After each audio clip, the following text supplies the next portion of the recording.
सोचो तुम एक मिलिट्री रूम में बैठे हो, रात का टाइम है, सब नॉर्मल चल रहा है। फिर अचानक अलार्म बजता है। तुम्हारे सामने कंप्यूटर स्क्रीन पर एक वार्निंग आती है, मिसाइल लॉन्च डिटेक्टेड। अमेरिका ने सोवियत यूनियन की तरफ न्यूक्लियर मिसाइल लॉन्च कर दी है।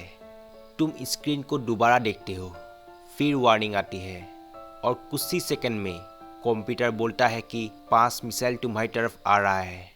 अब प्रॉब्लम को समझो, अगर कंप्यूटर सही है तो तुम्हारे पास न्यूक्लियर रिटेलिएशन का डिसीजन लेने के लिए सिर्फ कुछ ही सेकंड बाकी है। लेकिन अगर कंप्यूटर गलत है तो तुम एक फॉल्स अलार्म को रियल अटैक समझ सकते हो। और न्यूक्लियर वेपन के केस में एक गलत डिसीजन का मतलब सिर्फ एक मिस्टेक नहीं होता, उसका मतलब होता है न्यूक्लियर वार।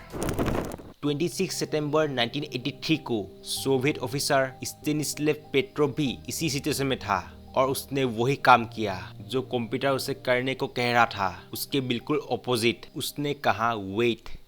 अमेरिका और सोवियत यूनियन एक दूसरे के बहुत बड़े दुश्मन थे।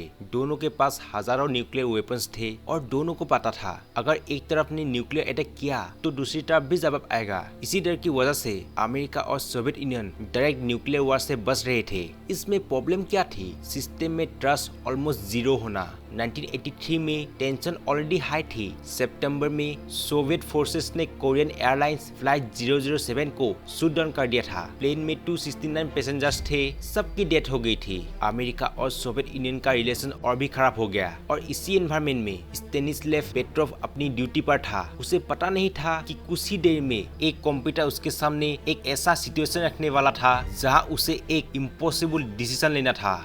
पेट्रोव कोई प्रेसिडेंट नहीं था, ना कोई जनरल, वो सोवियत अर्ली वार्निंग सिस्टम का ड्यूटी ऑफिसर था। उसका काम था अगर सिस्टम अमेरिका से न्यूक्लियर मिसाइल लॉन्च डिटेक्ट करे तो उस इंफॉर्मेशन को इवेल्यूएट करना और हाई कमांड को रिपोर्ट करना था। बेसिकली अगर कंप्यूटर वार्निंग देता है तो पेट्रोव को डिसाइड करना था कि क्या वार्निंग रियल है।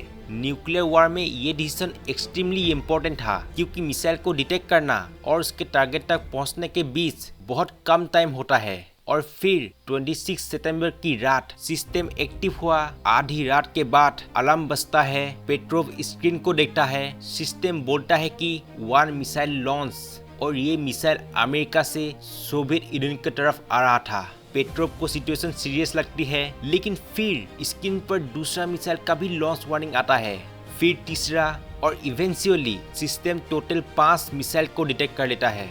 क्या तुम अपना सुपीरियर्स को बताओगे कि अमेरिका ने न्यूक्लियर अटैक किया है, या तुम कहोगे कंप्यूटर गलत हो सकता है और पेट्रोव ने सेकेंड ऑप्शन को चूज किया, लेकिन बिना रीजन के नहीं?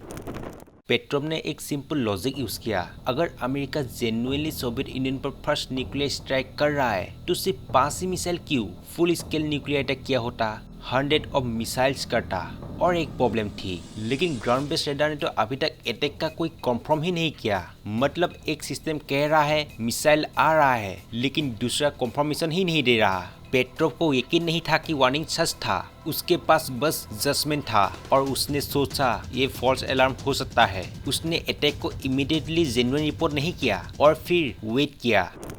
अब इमेजिन करो वो वेटिंग पीरियड। कंप्यूटर बोल रहा है कि अटैक हो चुका है, लेकिन पेट्रोव वेट कर रहा है। थोड़ा टाइम पार होता है। अगर कंप्यूटर सही हुआ तो मिसाइल सोवियत टेरिटरी की तरफ आ रहा है, और अगर पेट्रोव गलत हुआ तो उसका डिसीजन बहुत बड़ा तबाही बन सकता है।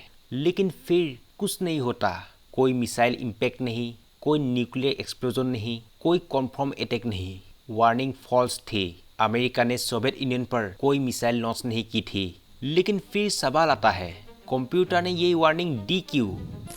बाद में इन्वेस्टिगेशन में पता चला कि सोवियत सैटेलाइट सिस्टम ने क्लाउड के ऊपर सनलाइट के रिफ्लेक्शन को मिसाइल लॉन्च समझ लिया था।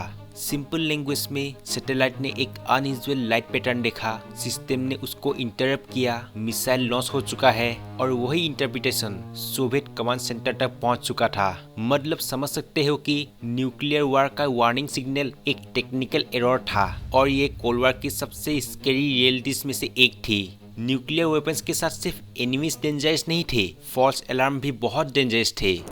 अब यहाँ एक इम्पोर्टेंट मिथ क्लियर करना जरूरी है।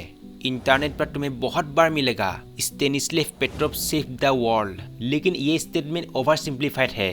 पेट्रोव के पास न्यूक्लियर लॉन्च बटन नहीं था, फाइनल डिसीजन उसके हाथ में नहीं था। सोवियत सिस्टम में एडिशनल वेरिफिकेशन प्रोसीड्यूर भी थे, इसलिए हम ये कॉन्फिडेंटली नहीं कह सकते कि अगर पेट्रोव ने अटैक रिपोर्ट किया होता तो वर्ल्ड वॉर 3 डेफिनेटली स्टार्ट हो जाता। लेकिन उसका डिसीजन फिर भी एक्सट्रीमली इम्पोर्टेंट था, क्योंकि उसने एक फॉल्स वार्निंग को इमीडिएटली फेक नहीं मान लिया था। उसने डाउट किया, और न्यूक्लियर क्राइसिस में डाउट कभी कभी वीकनेस नहीं होता, कभी कभी वही सेफ्टी मैकेनिज्म होता है। सबसे इंटरेस्टिंग पार्ट ये है कि पेट्रोव को उस वक्त कोई वर्ल्ड वाइड हीरो ट्रीटमेंट नहीं मिला। सोवियत मिलिट्री के अंदर उनसे क्वेश्चनिंग हुई, बाद में उन्हें डांट भी सुननी पड़ी, लेकिन फॉल्स अलार्म को इग्नोर करने के लिए नहीं, उसको ऑफिशियल रिपोर्टिंग और डॉक्यूमेंटेशन के रूल्स प्रोसेस को फॉलो ना करने के कारण उनको वार्निंग दी गई। फिर पेट्रोव मिलिट्री से रिटायर हो गई और दुनिया को इस इंसिडेंट की इम्पोर्टेंस काफी सालों बाद समझ आई। और जिस आदमी ने ऐसे सिचुएशन में जो बहुत बड़ी तबाही बन सकती थी शांत दिमाग से डिसीजन लिया, वही उस वक्त दुनिया के लिए ऑलमोस्ट अनजान था। और जब दुनिया न्यूक्लियर वेपन के साथ खेल रही हो, कभी कभी सबसे पावरफुल डिसीजन अटैक करना नहीं होता, कभी कभी बस रुक जाना होता है।